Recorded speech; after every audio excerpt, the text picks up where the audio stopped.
Well, good morning, everybody. It is the morning of November 7th, and it's just breaking day. I'm out with my buddy today, and we are glassing for some rutting, either whitetails or mule deer, either one. And just absolute beautiful morning. The wind's supposed to pick up, so if we spot something this morning, obviously it makes for pretty good stalking conditions. But just happy to be out and enjoy the day with my buddy Jarrod. It's just a beautiful morning.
Well, good morning, everybody. It is November 21st, and Jarrod and I are out this morning.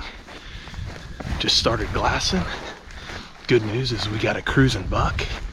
We think he's mature, and he looks like he's got some pretty heavy front shoulders and muscular, and he's by himself, so that's a good thing. So that calls for the heads-up decoy mule deer doe. And we pop that baby up, and he should be able to come right in and set check. So Jarrod and I are cruising on foot already. The sun hasn't come up yet, but it's a beautiful morning. It's supposed to be pretty warm today. So we're gonna try to get one spotted and bedded early this morning, and maybe try to cut this guy off first.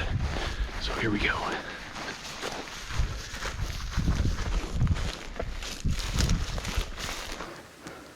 He's gonna come right by us. Yeah.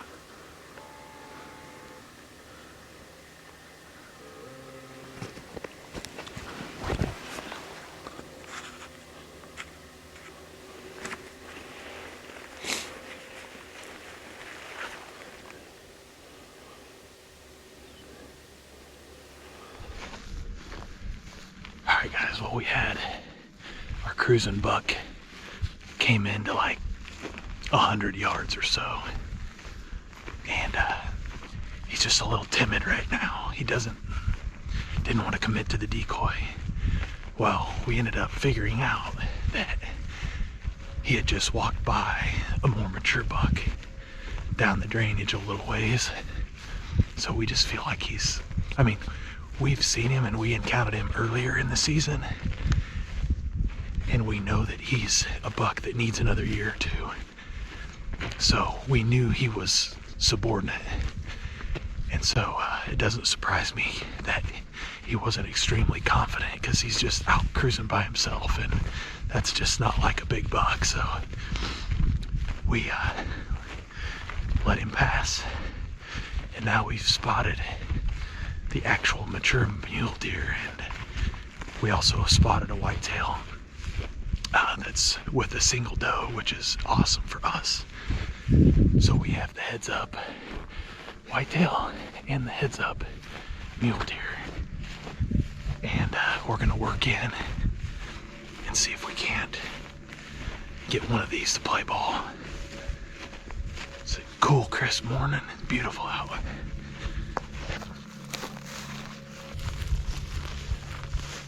All right, well, we made it about halfway to the deer, maybe a little further. We've officially switched into whitetail mode, as you can see here.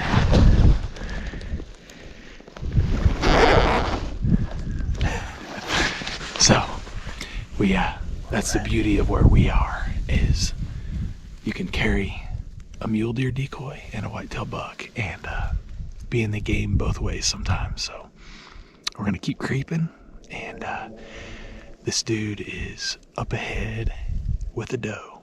Not sure exactly his bedding spot at this moment, but we're gonna relocate him here in a minute. So here we go.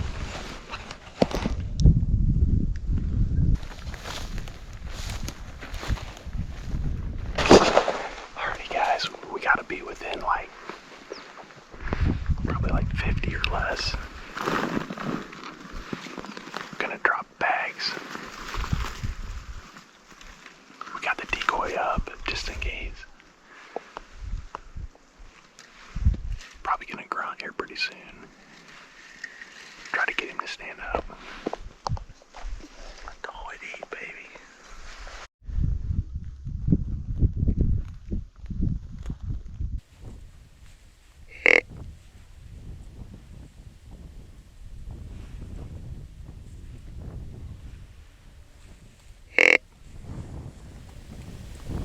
There he is right there.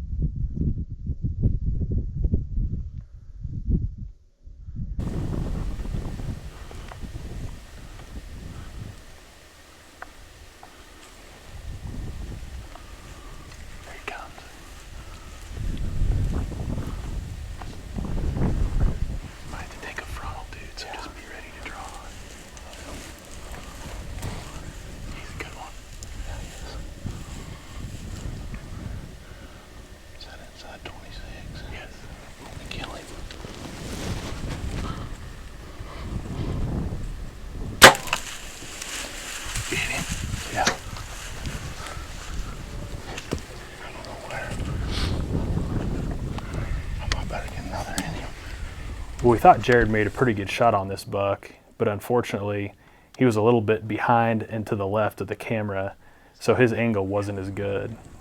He still tried to thread the needle with an arrow, being that the buck was pretty close distance, but unfortunately wasn't able to deliver a lethal blow.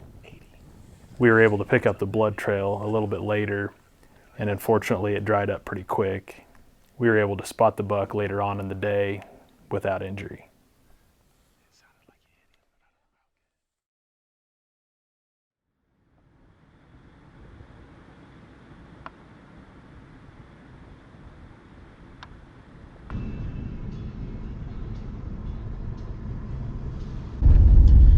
All right, good morning. It's the day after Thanksgiving, and Jarrod and I are out.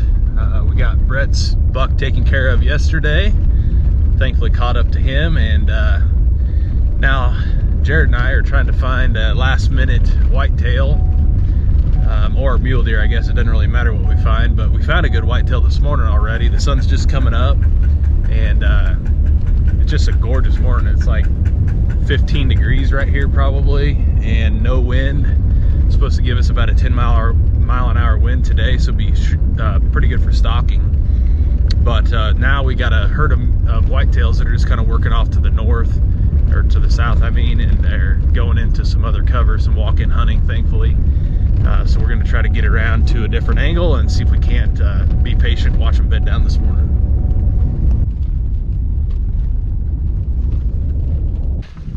Alright guys, well, we got a buck, a nice whitetail, and 4 or 5 does, and he's heading east, and we are gonna try to get down here and head him off and show him Decoy.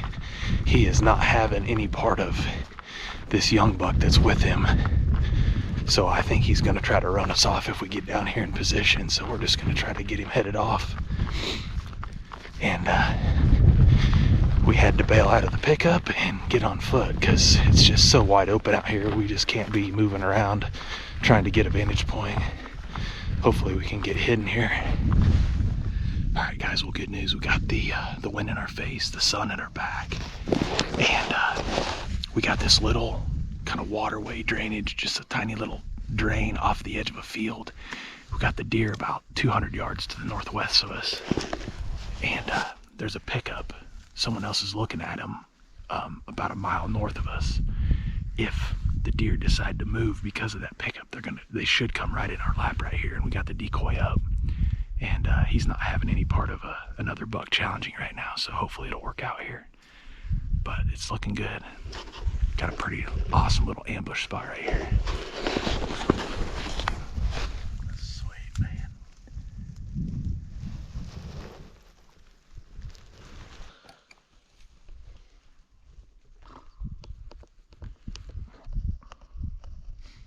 All right guys, we got good news.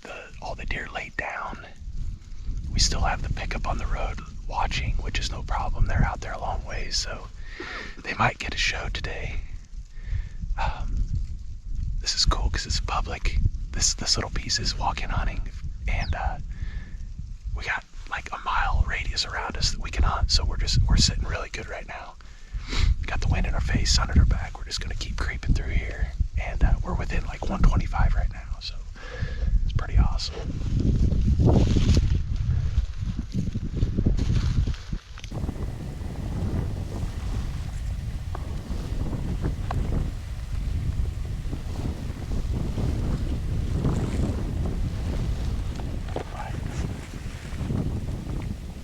He's coming back, dude.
All right guys, well, we had a close encounter, as you can see on the video. He came to, I don't know, we got to within 100 probably. A doe got up, they kind of worked away. We were in the middle of the stalk, and of course the doe got up. I had to get the decoy up to kind of cover us. We're out in hardly no cover. I mean, corn stalks that are a foot tall. So we were thinking maybe we could still grunt him in. He didn't do it. He left. He loses his does. He comes back because we have the small buck within 50, 80, whatever. And we thought he was going to come all the way in. And he ended up losing interest, leaving. Now he's just wandering around with a little buck, and we're just waiting for him to bed. We see him up on a hill to our west, and we're tired, and we're just gonna hopefully get another break here if he lays down. So we'll wait it out. All right, guys, well, it's about 12:45, and Jarrod and I have been playing cat and mouse all morning with this buck. Last time I updated y'all, he had went up in a kind of like a north-facing, just kind of a downslope with weeds, kind of a pasture, and he had the wind at his back, overlooking a lot of country, a perfect position for him to bed. Well, he was with a single young buck, so we didn't feel like he was going to get angry with another buck approaching. So we were just trying to pinpoint him. We were off by about 200 yards where we thought he laid down. And the wind ended up kind of getting us. We came into it at a different angle than just because we didn't think he was in the spot he was. But anyway, he ended up picking us off with the wind kind of switched and went up that direction. He got up and left. It ended up being a blessing because he came north a mile out into another cut cornfield, found a doe and a small buck, ran the buck off. Now he's got a doe, which is what we want. We want him to kind of defend the doe. So we got about probably 500-yard walk over this hill, and they're bedded in some terraces in this cornfield. So again, it's about 12:45. Wind is out of the west, right in our face, and we're walking right down the rows of a cornfield. The corn's pretty thin, but we're gonna see if we can get him up and get him to come in.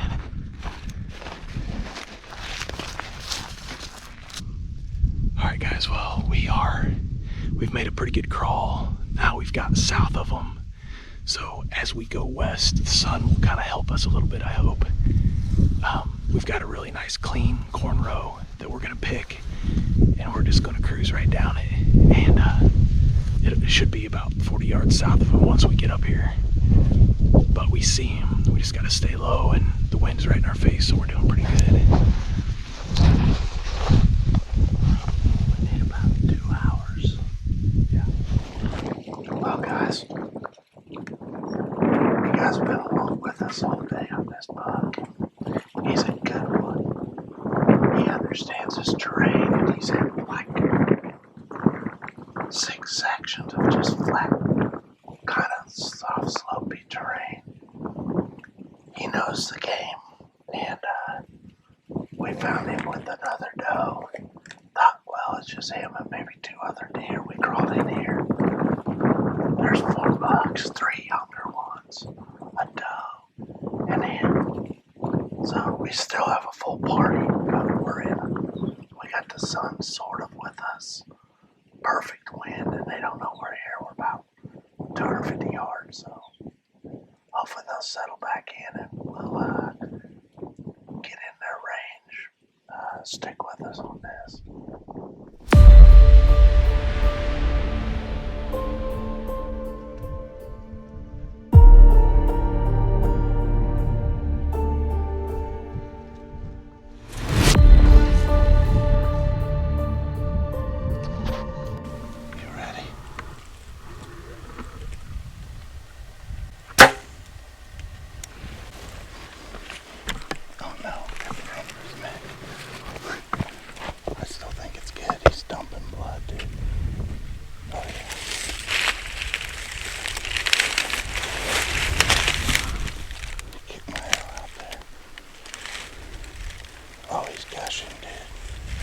With every squirt he's dumping. He was quartered to me a little. I think we got him.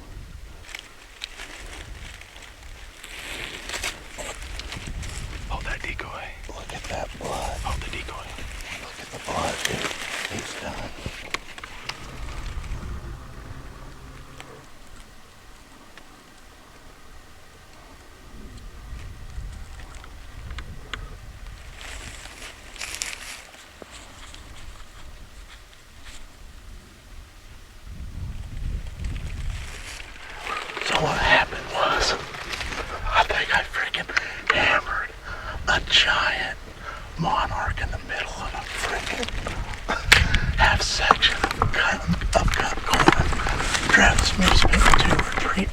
yards crawling, and I had him at 73.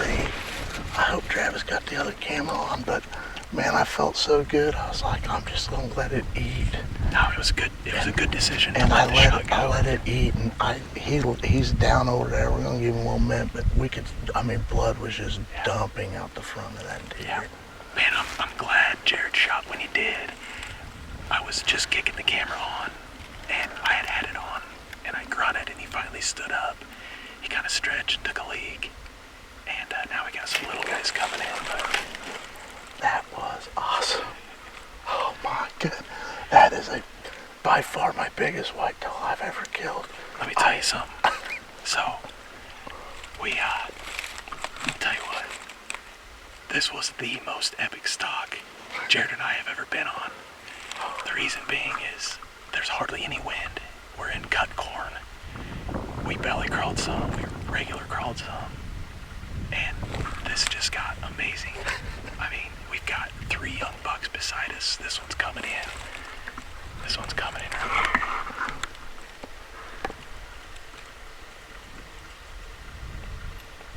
Oh, this is awesome. We played cat and mouse with this thing whitetail all day, and he bedded in a spot that any sane person would not think they had a chance. But we're like, let's try it. What's worst case scenario? We chase him out of the country.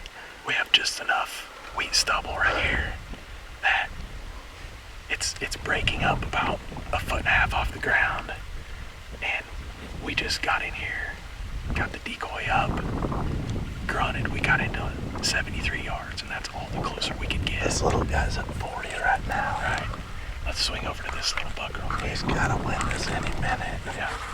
Oh, there he goes. He did. Never mind. All right, so anyway, we got in here 73 yards, and I told Jarrod, I was like, dude, we probably ought to get the decoy up, because every time we tried to go a little further, his head turned and looked at us. And again, there's hardly any wind at all. But what really made our decision for us was that another buck stood up beside him, and I told Jarrod, I'm like, I'm just gonna get the decoy up, turn the camera on, and we grunted, and then he just stood up and gave Jarrod a 73.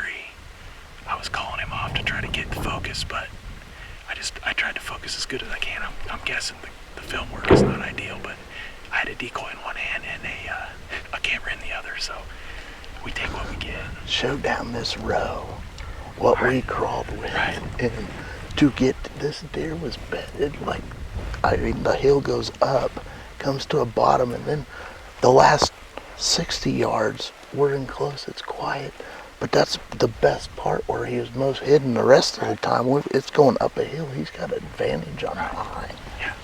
So right here, down this row, it was a pretty open run, and that's the only thing that got us, because it was a lot of dirt, mostly dirt. But Jarrod and I are wore out. We're over the hill for 41. Our knees are tired, and I think we just corked another dandy. Yesterday, Brett got a beautiful muley. Today, Jarrod shoots a gigantic whitetail, and I mean, not huge score-wise, but just a monster body. Didn't take no crap off anybody. This is the stud in this area. This is the dominant buck in the area, and he stood up and saw the decoy, and he just kind of, nonchalantly stood there, took a leak, and Jarrod just let him have it. Just absolutely awesome. Thank you, buddy. Yeah. God, we worked hard this year. This year's been hard. We've had some. Well, I messed up a pretty much chip shot the other day. Just messed it up, but we've worked our butts off on it. That deer lost all his blood in about 6 seconds. Yeah. I will tell you, a carnivore on pace to head out the opposite side shoulder is a bad deal. I hit him right over here, and you can see blood's already just, it's instant. My goodness.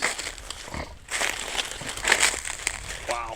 Right here, that's a carnivore doing max carnivore damage. you know, you don't always zip them through them, but you only need to get deep enough to get to the opposite rib cage. The bigger the cut, the quicker they go down.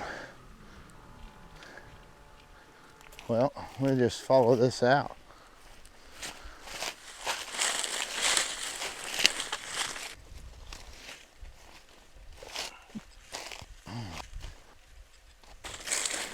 So right over here to the right, Jarrod, here's your arrow right here. Is this where he's right here? Oh yeah. Yep. Well, there it is. That carnivore just went in there, stuck in there. Obviously, must have stuck that offside shoulder and then kicked right out that front as he tried to carry it a ways. How's the broadhead look? Oh, I'll guarantee it's fine. I love these carnivores over the whitetail specials are great, but these carnivores, what's so awesome about them, they're 1.5 inches by 1 3/8. You get max cut, they do max damage. But the thing is, those shorter blades are so durable. Look at that thing. I mean, we'll be able to clean that sucker up, touch it up. I won't try to run it through a deer or an antelope myself. Put your hand behind it, that way. And you know, I won't try to do that, but I'll sure shoot these at turkeys. And you could easily shoot this. I guarantee it spins fine.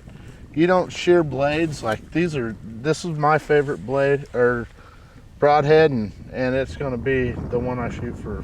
It puts animals down quickly. Who makes it? Grim Reaper. I mean, this is Grim Reaper carnivore, 100 grain.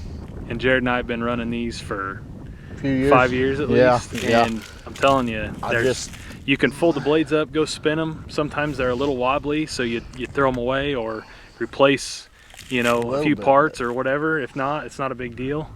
But those things are 4-bladed and they open up an animal. They do. And this bloodletting is crazy. It's the red carpet treatment, and I mean, it is awesome. We put this animal down ethically, quickly. I mean, he didn't go from hit to down. It was less than 10 seconds. Yep. So pretty awesome. Let's go get him. With every lunge, it's just dumping. Look how big and red he is. Oh, he's so we beautiful. called him the red stag because his coat is just so red. I've always wanted to shoot a red deer, and I got me one. Well, we're not after score, we're after age. This animal's a beautiful animal. I don't know what his what his score's gonna be. I'm not concerned. This guy is absolutely magnificent. Look at that. Look how heavy he is. Dude, look at that animal. My goodness, he's beautiful. Whew. Gosh, he's cool. I mean, look at this side, just so enormous also. Like, he's, wow. That is one, I don't know what this animal might weigh, but he's a giant. This is an enormous, this is one of the biggest whitetails I've seen. Like, body-wise, yeah. He's huge. Absolutely huge. Like, this is just crazy. Like, I can't hardly move him. Look at that beautiful, magnificent animal. Look at the heavy beams on that. This is ridiculous. Oh yeah. That left side is super heavy and the right side is lengthy. Yeah. Well, I want to thank Travis for, this guy right here knows how to kill animals. Thanks for running the camera. I run the camera a lot. I love hunting with him. Have our whole lives. And man, sometimes we get it done. And I appreciate you, man. Like, oh, yeah, I know. We just have so much fun when we're doing it. And I mean, whether we kill or not, we have a great time in the admiring nature. But yep. Well, as you guys have seen from watching some of my other videos, if you have, usually it's myself, Jarrod, Brett, and sometimes my wife, Kendra. And that little circle right there is as the people I hunt with all the time. And Jarrod and I, we just talked about it this morning. We've been cruising these hills to our south since we were old enough to drive. That's right. you know, thankful to Lee, his dad, who got us into a $400 hunting Suburban a couple times, and he let us pull up to his free farm gas tank, and we probably still owe him. We probably had to fill that tank up at least once, if not more. Yeah, I don't think that even come close to getting it, but. But that's what kind of started the fire with Jarrod and I hunting, and we've killed a lot of pheasants, a lot of great bucks, and just thankful for the friendship, first of all. Thankful to be out here to still be able to do this, just him and I healthy enough to just be out and do it. Yeah, absolutely. And to have the opportunity at a old whitetail in the plains of Kansas is just second to none for us. We just absolutely love this stuff. If you can take these big giant bucks and get them laying down with a doe, head in with a heads-up decoy, and just get within 70, 80 yards, show them the decoy. A lot of times they'll stand up for a shot, or sometimes they'll even get mad and come in and inside 20 yards, which we've done that too. So, oh man, just can't say enough about today. Dead calm, amazing stock. Like Jarrod said, we usually figure out a way, and we did today, and it was a tough go, but glad to do it, glad to have the opportunity, and we're going to get him gutted, loaded up, and great job, man. Hey, love you, buddy. Thanks, love you, man. That was fun. Until next season, we are tugged out. Yeah, I think we're done. Yep.